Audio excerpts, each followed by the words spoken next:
My name is Robert Sloss. I am from the North Atlantic Salmon Fund, and I'm delighted to have been asked to bless the river. I thought before we do that, I'd just say a couple of things about NASF and the Orri. So NASF was set up in the UK to protect and restore wild salmon and sea trout stocks, and it was set up by an Icelandic man called Orri Award, who was a hero of mine and one of the great salmon conservationists. He came to the Cree with Jamie a few years ago. Apparently drove around the car sound asleep. But I said that wasn't uncommon though. Yeah, well, I drove him around Iceland a lot when he was asleep. But he was a great man, and I think a truly inspirational figure who took on government, took on big business to fight for the salmon. He fought endlessly. He even had a lectern in his bedroom where he would wake up in the middle of the night and write notes about what he had to do the next day. He was so committed to the cause and had an unbreakable spirit of optimism about the future of Atlantic salmon. I believe we need optimism for the salmon to survive. Doom-mongers will achieve nothing for the salmon.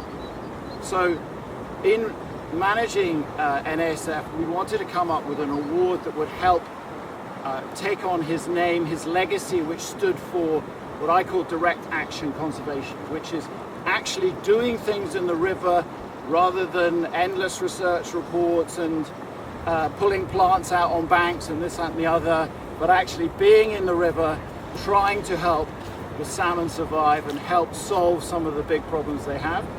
And so the Orri is about community, about the people on the river.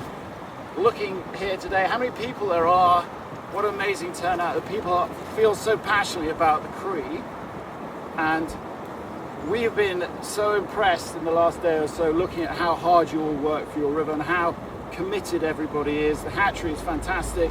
We are delighted to donate £10,000, which with the crowdfunding will go to £20,000 to extend the hatchery. This is the inaugural award of the Orri 2025. I have a special connection to this river in that I caught my first ever salmon in the Cree. That's not why he got the award, by the way. So that incidentally was up at Drumlamford, and Murdo tells me that wild salmon don't go up there anymore. So that was August 1987 on a Stincher Snoat's tail. There you go, you remember these things.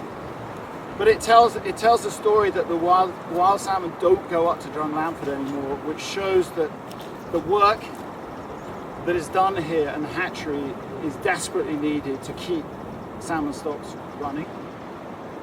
And so I think that's probably enough for me.